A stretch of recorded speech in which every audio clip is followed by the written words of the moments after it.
जीवन में सफलता का मापदंड क्या है? कोई व्यक्ति सफल है या असफल है, इसको हम कैसे जानेंगे? इसके लिए 4 मापदंड हमारे ऋषियों ने निर्धारित किए हैं। वे 4 मापदंड क्या हैं? अर्थ, धर्म, काम और मोक्ष। अर्थ क्या है?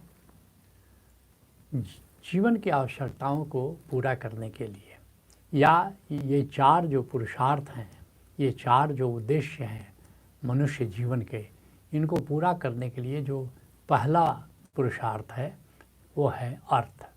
हमें अपने जीवन की आवश्यकताओं की पूर्ति के लिए धन अर्जित करना चाहिए। कैसे हम धन अर्जित करेंगे? ऋषि कहता है विद्या ददाति विनयम। विद्या अर्जित करो, पढ़ो लिखो, ज्ञान अर्जित करो। विद्या ददाति विनयम, उससे क्या होगा? हमें शील प्राप्त होगा, हमें विनय प्राप्त होगा, शिष्टाचार प्राप्त होगा, जीने की कला का ज्ञान होगा। विद्या ददाति विनयम, विनयात ददाति पात्रताम। और यह जो शील है हमें पात्रता देगा, हमें योग्यता देगा। अब पात्रत्वात् धनमाप्नोति, धनात् धर्म तथा सुखम। और इस पात्रता से फिर अर्थ अर्जित होता है, और फिर अर्थ से हम धर्म करते हैं, पुण्य करते हैं, और उससे हमें सुख मिलता है। तो हमें विद्या अर्जित करनी पड़ेगी, और विद्या अर्थकरी अर्जित करनी पड़ेगी। ऐसी विद्या हमारे पास होनी चाहिए जिससे हम अर्थोपार्जन कर सकें। तो ये अर्थोपार्जन करना बहुत ज़रूरी है, और ये अर्थ जो है ये सफलता का पहला मापदंड है, जिसके लिए तुलसीदास जी कहते हैं नहीं दरिद्र सम दुख जग माही। दरिद्रता से बढ़कर, दीनता से बढ़कर, गरीबी से बढ़कर कोई दुख नहीं है। इसलिए मनुष्य जीवन में आए हैं तो सफलता का पहला मापदंड है कि हमने क्या अपने जीवन की आवश्यकताओं की पूर्ति के लिए जो आवश्यक अर्थ, आवश्यक धन क्या हमने पैदा किया। अगर किया तो हम सफल हैं, अगर नहीं किया तो असफल हैं। जो दूसरा मापदंड है वो है धर्म। धर्म क्या है? धर्म है कि जो भी हम धन कमाते हैं उसमें से क्या हम दान करते हैं, क्या हम पुण्य करते हैं, क्या हम परोपकार करते हैं। अगर हम परोपकार करते हैं तो मनुष्य होने की जो गरिमा है, मनुष्य होने का जो गौरव है, उसको हम प्राप्त कर लेते हैं। तो भारतवर्ष में व्यवस्था है कि दशांश जो भी हम अर्थोपार्जन करें हमको परोपकार में खर्च कर देना चाहिए, दान में खर्च करना चाहिए, बहुजन हिताय बहुजन सुखाय खर्च करना चाहिए। ये भी पुरुषार्थ का हिस्सा है, ये भी सफलता का मापदंड है कि कोई व्यक्ति धन तो बहुत लोग अर्जित कर लेते हैं, लेकिन कितना वो परोपकार करता है, अपने धन का कितना अंश वो दान करता है, बहुजन हिताय बहुजन सुखाय में लगाता है। अगर तुम परोपकार करते हो तो निश्चित रूप से तुम सफल व्यक्ति माने जाओगे। और सफलता के दूसरा मापदंड यही है कि कितना तुम बहुजन हिताय बहुजन सुखाय, तुम दान करते हो, पुण्य करते हो, परोपकार करते हो। और ऋषि तो यहाँ तक कहता है धनात् धर्म तथा सुखम। धन से धर्म होता है और उसी से सुख मिलता है। तीसरा जो मापदंड है वह है काम। काम का क्या मतलब हुआ कि जीवन की अब आवश्यकताएँ हैं। एक समय आने पर शादी करते हो, बच्चे होते हैं, परिवार बढ़ता है, तो क्या अपने जीवन की आवश्यकताएं, रोटी है, कपड़ा है, मकान है। और अब्राहम मैस्लो तो कहता है 7 आवश्यकताएं। क्या है? पहला है फिजिकल नीड्स, रोटी, कपड़ा, मकान, ये सब मूलभूत आवश्यकता है। उसी तरह से एक समय आने पर विवाह करते हो, भोग की आवश्यकता है। तो क्या जो भी आवश्यक भोग है, सुविधाएं हैं, क्या वो सुविधाएं तुम क्रिएट कर पाते हो? तो सेक्स नीड्स, भोग की आकांक्षा पैदा होती है एक समय आने पर, तो क्या तुम उसको पूरा करते हो? तीसरा है सिक्योरिटी एंड सेफ्टी नीड्स, सुरक्षा की आवश्यकता है जी। एक मकान चाहिए, एक सुरक्षा व्यवस्था चाहिए जीवन को सुरक्षित रूप से जीने का। चौथा है प्रेमाकांक्षा, आदमी प्रेम पाना चाहता है, प्रेम देना चाहता है। पांचवा है बिलोंगिंगनेस नीड्स, कोई अपना होना चाहिए, हम अपना बनाना चाहते हैं, हम किसी का अपना बनना चाहते हैं। और उसी तरह छठा है एस्टीम नीड, कि यश की आकांक्षा, कीर्ति की आकांक्षा, तो क्या हम उसके लिए कुछ कर रहे हैं। सातवां है सेल्फ एक्चुअलाइजेशन नीड्स, हमारे भीतर जो प्रतिभा है कि उसको पूरी खिलावट हम करना चाहते हैं। तो ये हमारे जीवन की आवश्यकताएं हैं और इन आवश्यकताओं को पूरी करना काम है। तो निश्चित रूप से ये मूलभूत आवश्यकताओं की पूर्ति करने में जो जितना सफल है वो उतना सफल व्यक्ति माना जाएगा। तो सफलता का तीसरा मापदंड है काम। और फिर चौथा मापदंड है मोक्ष, कि तुमने धन भी कमा लिया, तुमने परोपकार भी कर लिया, तुमने अपनी आवश्यकताओं की पूर्ति भी कर ली, लेकिन चौथा और असली मापदंड है क्या तुमने मोक्ष प्राप्त किया, मोक्ष प्राप्त करने की दिशा में क्या पुरुषार्थ किया। तो ये चौथा मापदंड है और असली मापदंड तो यही है। अगर मोक्ष प्राप्त करके तुम यहाँ से विदा होते हो तो एक सफल व्यक्ति की तरह यहाँ से तुम विदा हो रहे हो। जैसे कोई क्रिकेटर है, कोई खेलने जाता है और सेंचुरी बना करके जब पवेलियन में लौटता है, हम कहेंगे वो सफल है। तो ये अर्थ तुमने कमा लिया, तुमने 25 रन बना लिया, तुमने धर्म भी कर लिया, तुमने 50 रन बना लिया, तुमने काम आवश्यकताओं की पूर्ति भी कर ली, तुमने 75 रन बना लिया। लेकिन सेंचुरी तो तब बनती है जब तुम मोक्ष प्राप्त करते हो। तो मोक्ष जो है सफलता का चौथा मापदंड है। और इसको समझ लो कि मोक्ष क्या है।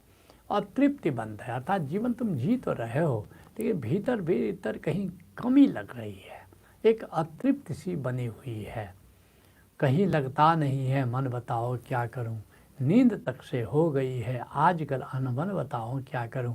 एक अतृप्ति बनी रहती, एक खालीपन है, एक एम्प्टीनेस है जीवन में, उस स्थिति का नाम बंध है। और यही बंध हमारे आवागमन का कारण है। अगर इसी अतृप्ति के साथ हम विदा ले लेते हैं तो पुनः जन्म लेना चाहते हैं, ताकि शायद इस जन्म में हम तृप्त नहीं हुए, अगले जन्म में फिर तृप्त होंगे, अगले जन्म में तृप्त होंगे तो फिर जन्म लिया, फिर ऐसे ही अतृप्ति में जीवन जीते हो, फिर अगले जन्म, और एक सिलसिला चलता रहता है।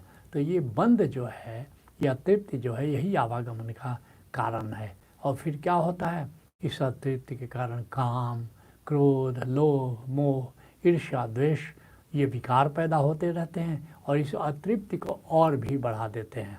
अतृप्ति की आग में ये घी का काम कर देते हैं। तो फिर मोक्ष क्या है, आत्म तृप्ति मोक्ष है। ये बाहर से तृप्ति का कितना भी जुगाड़ करो, तृप्ति नहीं मिलती है। असली तृप्ति है कि आत्मा के तल पर ही वो तृप्ति विद्यमान है। आत्मा आप्त काम है। उस आप्त कामता को अगर उपलब्ध होते हो, आत्मा स्वयं को आत्मा जान करके और उसमें तुम अपनी तृप्ति का एहसास करते हो, एक सब्जेक्टिव सैटिस्फैक्शन, एक सब्जेक्टिव फुलफिलमेंट, उस स्थिति का नाम मोक्ष है। और ये मोक्ष ही परम सिद्धि है, ये मोक्ष ही सफलता का असली मापदंड है। और इस मोक्ष के साथ परम सफलता प्राप्त हो जाती है। और तुम देखोगे कैसे अपने को टेस्ट करोगे, मोक्ष मिला कि नहीं मिला।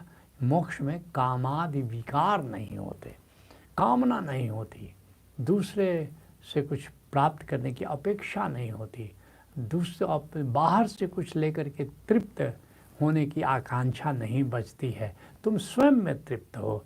तो ये देखोगे कि वहाँ कामना नहीं है, इसका मतलब तुम मुक्त हो गए हो और मोक्ष की स्थिति को उपलब्ध हो गए हो। जिसके लिए तुलसीदास कहते हैं, तात तीन अति प्रबल खल, काम क्रोध और लोभ, मुनि विज्ञान धाम मना करत निमिख मही क्षोभ। कहते हैं कि तीन हैं प्रबल दुष्ट हैं जो हमारी चेतना को विकृत करते हैं। वो क्या है, काम, क्रोध और लोभ।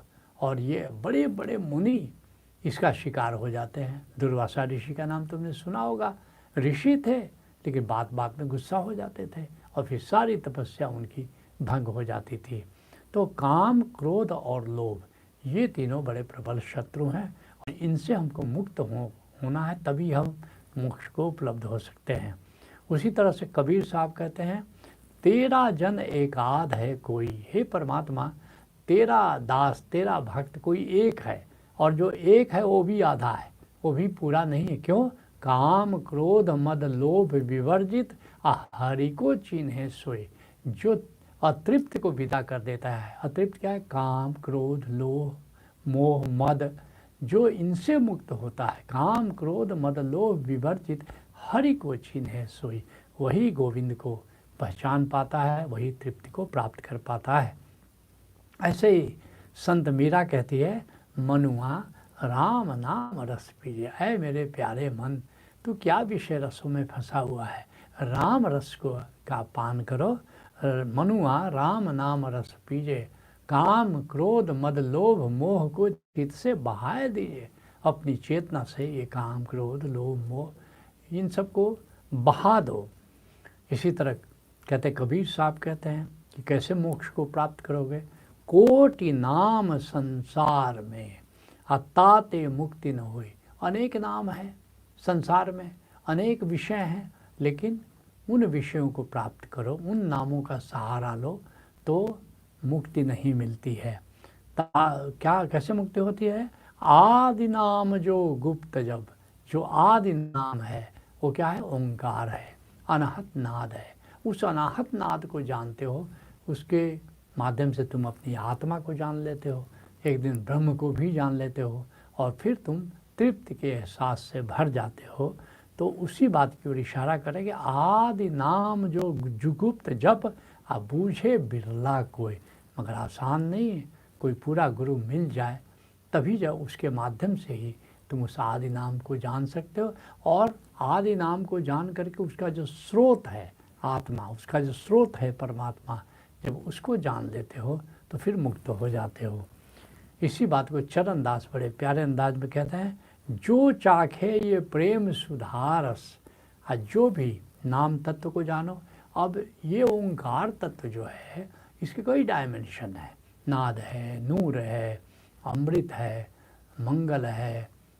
उसी तरह से एक डायमेंशन इसका प्रेम है। तो उस प्रेम तत्व को, दिव्य प्रेम को, डिवाइन लव को जो तुम जान लेते हो, और जब उस प्रेम रस को चखते हो, उस प्रेम रस का मज़ा लेते हो, निजपुर पहुँचे सोई। उस प्रेम तत्व को जान कर, उस आत्मिक प्रेम को जान करके निजपुर अर्थात कि अपने धाम, अपने आत्मस्थ हो जाते हो। फिर क्या होता है? अमर होए अमरापद पाए। वही व्यक्ति अमर हो जाता है, क्योंकि वो जान लेता है कि इसमें मेरा शरीर तो गिरेगा लेकिन मैं नहीं मरने वाला हूँ। अमर होए अमरापद पावे, आवागमन न होई। फिर वह आवागमन से मुक्त हो जाता है। इस बात को गुरु तेग बहादुर कहते हैं, मान मोह को परिहरे। कैसे मोक्ष प्राप्त होगा? मैंपन और मेरापन, बस इससे मुक्त होना होगा। अहंकार और संबंधों का जाल, इन दोनों से मुक्त होना होगा। मान मोह को परिहरे, गोविंद के गुण गावे। गोविंद का सुमिरन करना है। कह नानक ऐसे कोई प्राणी जीवन मुक्त खावे। ऐसा प्राणी जीते जी मुक्त हो जाता है, मोक्ष को प्राप्त कर लेता है। इस बात को शंकराचार्य कहते हैं, नौकरी या कि व्यापार करो, धन संग्रह का न विचार करो। नौकरी करो या व्यापार करो, धन अर्जन करो। धन अर्जन करने के खिलाफ कोई भी नहीं है, लेकिन संग्रह करने के खिलाफ लोग हैं। अधिकतर लोग क्या करते हैं? धन कमाना साध्य हो जाता है। नहीं, धन को साधन की तरह अर्जित करना है, धन को साधन की तरह लेना है, साध्य की तरह नहीं। अगर धन को तुमने साध्य बना लिया तो तुम्हारी दिशा गलत हो जाती है। साध्य तो मोक्ष है, धन तो साधन है। नौकरी या व्यापार करो, धन संग्रह का न विचार करो। श्रम से जितना मिल जाए हो, आनंद सहित स्वीकार करो। और जितना तुम्हारे अपनी मेहनत के अनुसार जो भी धन प्राप्त होता है उसको खुश होकर के परमात्मा का उपहार जान करके उसको ग्रहण करो। और सारे ईर्ष्या द्वेष तजो, गोविंद भजो, गोविंद भजो। और फिर ये जो काम क्रोध लोभ मोह ईर्ष्या द्वेष, इन विकारों का त्याग कर दो, गोविंद भजो और गोविंद के सुमिरन में जियो। फिर तो मोक्ष तुम्हारा दरवाज़ा खटखटाता है, तुम्हें मोक्ष के दरवाज़ा पर जाने की ज़रूरत नहीं है। तो आज के सत्संग को यहीं विराम देते हैं। हरि ओम तत्सत।